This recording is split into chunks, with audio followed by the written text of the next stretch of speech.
This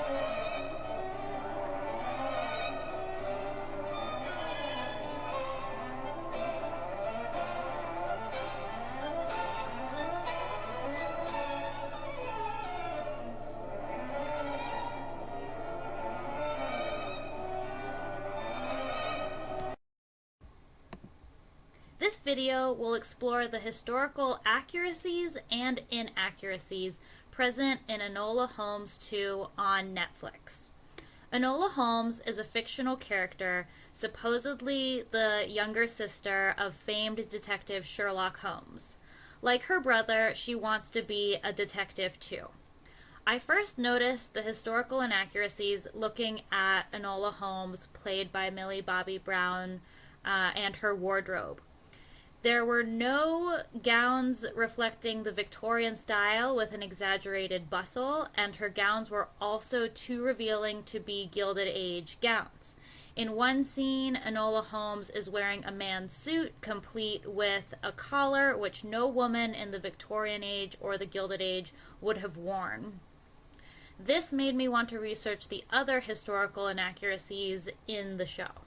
The Victorian era is named for the British monarch Queen Victoria and lasted from 1837 to 1901, which is the reign of Queen Victoria. In one of the scenes from Enola Holmes, a Victorian music hall is shown with dancers on the stage. Victorians wanted to be entertained and were entertained by music halls in the 1850s, 1860s, and 1870s. They were often bawdy and rowdy, and they existed in taverns such as Coal Hole in Covent Garden, shown here. Audiences knew if they didn't like a particular song or dance, there would be another act soon that might be more to their taste. Songs and comedy were key parts of the music hall's program of acts that could be enjoyed alongside food and drink, so the taverns did brisk business. The Victoria and Albert Museum has described these music halls as the successors to the taverns and sociable coffee shops of earlier times, and it's easy to see why. They were very social places where people could meet, eat, and discuss the happenings of the present day. These taverns typically had supper rooms for those in the middle classes, and both men and women were catered to in the taverns. The supper rooms served songs alongside food, and the patrons were charged a higher rate. The new music halls had both male and female performers on their books, which is shown in Enola Holmes, and so that is historically accurate.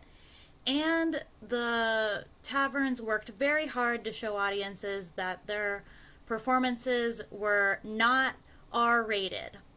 There was a reputation for coarse acts in London and the provinces, and this was something many theatrical agents and music hall owners were keen to rectify because they wanted to cater to the largest possible audience.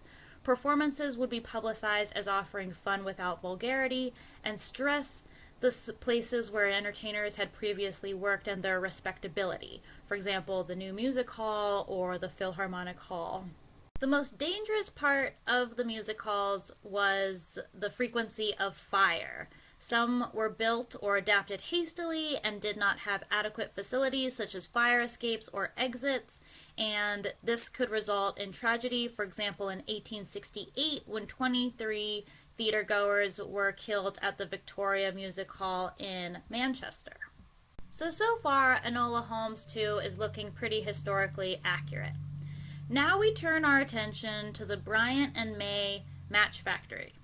In 1897, there were over 4,000 people working in 25 matchmaking factories in Britain, 2,600 of whom were adults, about 1,500 were aged between 14 and 18, and 2 workers were under the age of 14.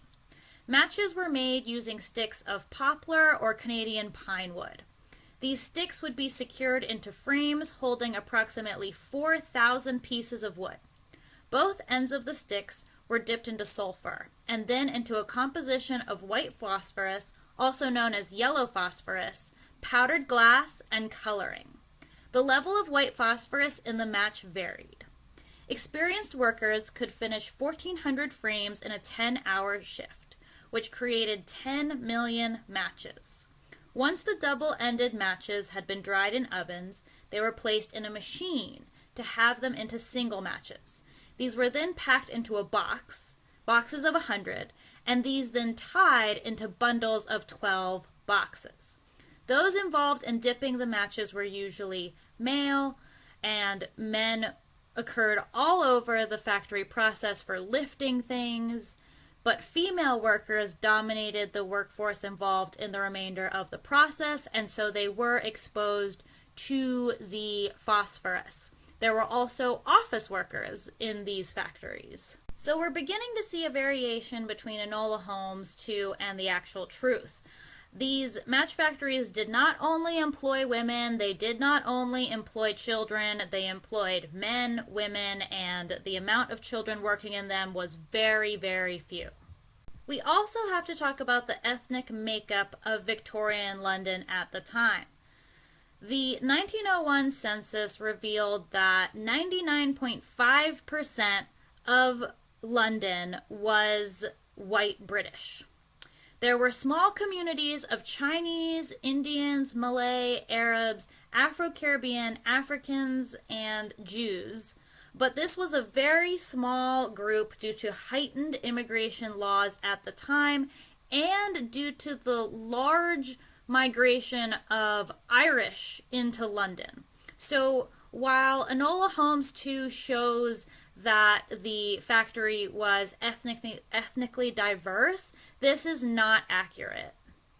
The British public were really concerned about space and hygiene in London, and so there wasn't a push for a lot of migration until Israel Zangwill's 1892 novel Children of the Ghetto, which equated all migrants as refugees. Inaccurate, but it spurred politicians to act because Children of the Ghetto was so emotional and designed to play on people's sympathies for migrants. Regardless, the match girls were almost entirely white Irish. The company focused on in Enola Holmes 2 existed. Bryant and May was formed in 1843 by two Quakers, William Bryant and Frances May, to trade in general merchandise. In 1850, the company entered into a relationship with the Swedish matchmaker Lundström in order to capture part of the 250 million match market used in Britain every day. In 1850, the company sold 231,000 boxes of matches. By 1855, this had risen to almost 11 million boxes, and then to 28 million boxes in 1860. So without the Swedish influence, this company, nicknamed Bryant and May, would have likely stayed mostly local. So we're starting to see the influences of globalization in Bryant and May. In the 1880s, Bryant and May employed nearly 5,000 people, most of them Irish women, although the numbers vary with seasonal fluctuations of the market. Again, Bryant and May employed men too. By 1895, the figure was 2,000 people, of which half were women. The workers had to provide glue and string from their own funds. There was no privilege here, and the workers were paid different rates for completing a 10-hour day, depending on the type of work undertaken. The women and girls involved in boxing up the matches had to pay the boys who brought them the frames from the drying ovens and had to supply their own glue and brushes. If girls dropped trays, they were fined. Bryant and May were aware of phossy jaw, which is short for phosphorus jaw. And if a worker complained of having a toothache, they were told to have the tooth removed immediately. So there wasn't a lot of knowledge around phossy jaw at the time. Bryant and May didn't entirely know what they were getting into or what this was. And a lot of scientific study on it didn't occur until decades later when Corpses from the Bryant and May factory were exhumed, and scientists did studies on them to determine the complete impact of phossy jaw. In Enola Holmes 2, we see Enola being checked for typhus by having her mouth checked by a Bryant and May employee. Typhus symptoms occur in the trunk of the body.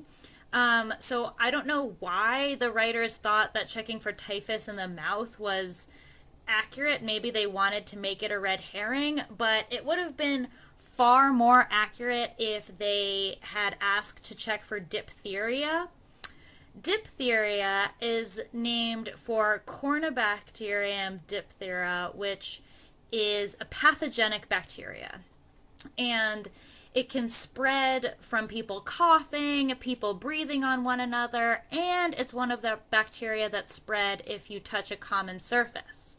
This bacteria creates a leathery patch occasionally in victims, which can be seen if you open their mouths, and the leathery patch occurs at the back of the mouth. So it would have made more sense if Enola Holmes said, oh, we're checking for diphtheria, which was a common Victorian disease and actually did not have a cure until the 1940s, but they didn't. Diphtheria leads to difficulty breathing, heart rhythm problems, and often death in children. It's because of this it was called the strangling angel of children in the Victorian era. It was so infectious that one of Queen Victoria's granddaughters, Princess Marie of Hesse and by Rhine, died of it when she was just 4 years old. Her mother, Princess Alice of the United Kingdom, who tended to her, died a few weeks later, and the two were buried together. I will be reading the remembrance of Marie's death. So in 1878, the family had been gathered together on the evening of the 5th of November when Marie developed a stiff neck. One of her sisters reported her symptoms to their mother, Princess Alex, who thought it might be the mumps. She felt well enough to read Alice in Wonderland to her siblings, and she felt well enough to jump up and have more cake. They danced for half an hour to music from the piano and went to bed in high spirits.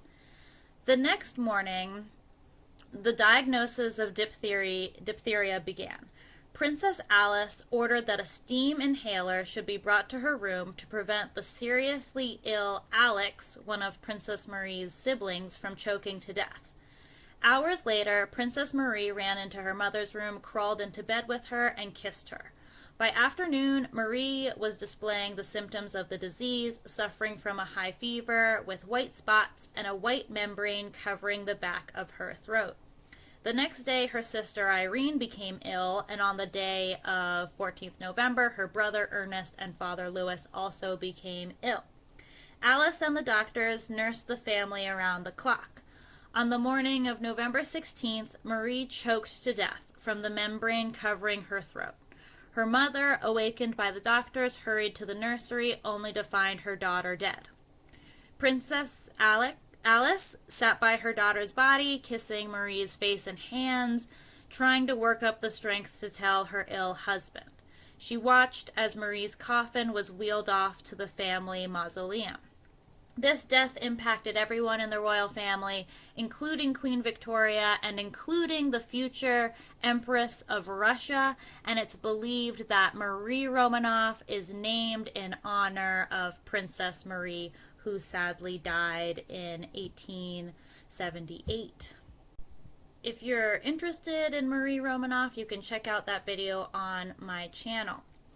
Diphtheria was largely eradicated due to efforts by Swiss scientists in the 1880s. Regardless, it left an incredible impact on Great Britain. Here is an 1858 diphtheria cartoon where Father Thames is introducing his offspring, including diphtheria, to the fair city of London.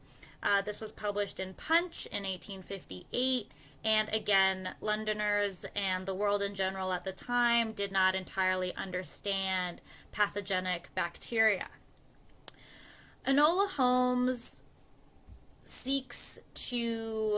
doesn't get into diphtheria at all, and it may be because of the influx of illegal immigrants to the United Kingdom and the United States. We've actually seen new cases of diphtheria. So diphtheria was largely eradicated in the United States and the United Kingdom due to vaccines rolled out in the 1940s.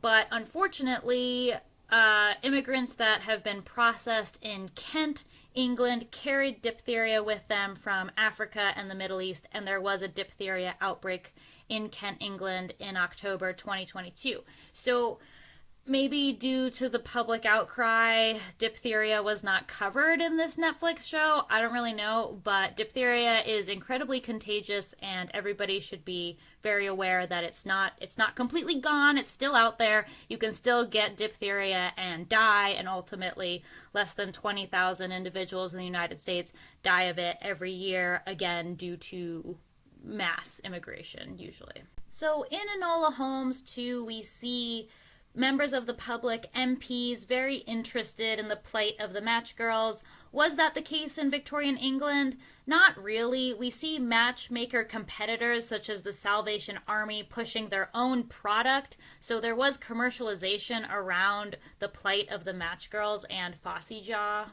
So with phossy jaw or phosphorus necrosis of the jaw, the white phosphorus or yellow phosphorus, which was added to the tips of matches to enable a strike anywhere effect, caused the jawbone to rot. When doctors treated women for the disease would spread to the brain, leading to a particularly painful and horrific death unless the jaw was removed, and even then a prolonged life was not guaranteed. In images of phossy jaw sufferers, both male and female, you can see the movement of the necrosis across the face, and you can also see the swelling that is apparent in phossy jaw. The women who were working with the mixers, dippers, and boxers were exposed to heated fumes containing the phosphorus. Related to the duration of exposure, many of the workers developed painful exposed bone in the mouth, and the exposed bone that occurred due to the fact that the yellow phosphorus would combine with water and carbon dioxide in the air and create this necrotic effect. In 1906, the use of white and yellow phosphorus in matches was banned, partly due to the impact of the match girls. So you do see this accuracy in Enola Holmes regarding that. The match girls did not only strike once. In 1871, 10,000 matchmakers, including Bryant and May girls, marched to the Houses of Parliament to present a petition. This was not successful. The matchmakers further went on strike in 1881, 1885, and 1886 over low wages and the punitive fine structure. The actions were all unsuccessful. The matchmakers were concerned about pay, taxes, fines, and so that caused the dissolution of the strikes. In addition to that, in 1888, there was a poor harvest which caused hours to be drastically reduced, and the entire London population had its diets impacted. There was no clean area for the women to eat in match factories, and there were severe health complications due to phossy jaw. Supposedly, one of the Bryant and May workers was dismissed in July 1888. And then social activist Annie Besant became involved in the situation with her friend Herbert Burroughs and published an article in her halfpenny weekly paper, The Link, in June 1888. This publication was almost entirely woman promoted. So in Enola Holmes, we see this romance between a woman and a man over newspaper publications. That's not entirely accurate. By the end of the first day of the strike, approximately 1,400 women and girls refused to work for Bryant and May, and the management quickly offered to reinstate the sacked employee, but the women then demanded other concessions, particularly in relation to punitive fines. Some women went to management, but was not satisfied by management's response. By July 6, 1888, the full factory had stopped work. That same day, about 100 of the women went to see the social activist and asked her for assistance. She knew nothing of it until the worker Sarah Chapman called to see her and was dismayed by the action they had taken and by the number of women who were out of work with no means of support. This was not some ultra-feminist movement. This was, more commonsensical, wanting to make sure that women workers were treated with respect. Meetings were held by the strikers, and the social activist Besant spoke at some of them. Charles Bradlaugh, Member of Parliament, spoke in Parliament, and some of the matchwomen went there to meet him on 11th of July. There was a lot of publicity stemming from the initial news article. The London Trades Council became involved, but the factory owner, Bryant, was a leading liberal, and so he became nervous about the publicity. The journalists helped at meetings with the management, and terms were formulated at a meeting on July 16th, which abolished the punitive fees for the match girls. Meals were also to be taken in a separate room. All of the workers were permitted to eat on site. They had eating hours, where the food would not be contaminated with phosphorus. These terms were accepted, and the strike ended. It should be noted that Bryant and May did not start using phosphorus. The phosphorus introduction happened after partnering with their Swedish partner Lundström in 1850. So it's not like Bryant and May set out to hurt everybody and they were these evil men. It was something where the technology just wasn't completely understood, and the government acted in 1908, passing an act prohibiting the use of white phosphorus in matches after December 31st, 1910. This was the UK's implementation of the 1906 Berne Convention, I mentioned 1906 earlier, on the prohibition of white phosphorus in matches. So there is a little bit of a difference there from Enola Holmes. With Enola Holmes, we see romance, we see this idea that one strike was the one to end it all by the match girls. No, there was a lot of effort. There were a lot of different things executed, from marching to striking to talking to politicians to journalism. So we see the compare and contrast. There's another scene in Enola Holmes too where she and two other women fight off a whole carriage full of Victorian policemen in the woods, and they use jujitsu. They don't use any weapons, and this is ridiculous. There's no way three women would be able to fight off a carriage full of grown men in the Victorian era when these men were armed as they were. So Victorian policemen would carry batons, as many policemen carry today, and in addition to that, they would carry a slapper or blackjack, which is a heavy leather pouch 8 to 12 inches long, filled with lead and sometimes a flexible steel rod. They're very dangerous, dense enough to break bones, and the leather edge is rough enough to cause a dull, ripping laceration when used as a jabbing instrument. Slappers are ideal for use in ultra-tight quarters, like a fight on the ground against many subjects. They're forbidden from carry or use by many jurisdictions today, but these Victorian policemen would have been armed, and so the idea that three women could have fought them off in the woods is just ridiculous. I think it's important that we as audiences recognize truth and falsehood, even when we're watching enjoyable Netflix shows. Thank you for watching.